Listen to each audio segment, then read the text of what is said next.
I era bàsicament de fotoperiodisme, però per no deixar només les imatges, no perquè les imatges no parlin, en aquest cas parlen del tot, sinó perquè volien també incorporar-hi textos diversos, i aleshores amb edició volia fer una introducció general al llibre, forma de text, i que hi hauria també 5 textos breus, en aquest cas, en forma de bitllet que diuen els diaris, doncs que reflectissin també punts de vista personals dels que hi escrivia. Eres conscient que vivies un moment irrepetible, és a dir, que exactament allò no tornaria a passar mai més, no? A mi, a més, el que vaig trobar encara més il·lusionant era el factor aquest que et deia de la diversitat, no? És a dir, i l'actitud serena i digna de la gent. Quan deien que ve la policia, que ve la Guàrdia Civil, aquest, el que venen, que no eren que venen i no quedava ni la punta 2 i tothom se'n anava corrents, era al revés, és a dir, venen i la gent tornava allà.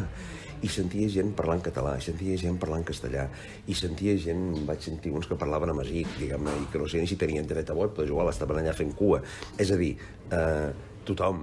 A Catalunya no hi ha un problema d'identitat. L'identitat, cadascú té la seva.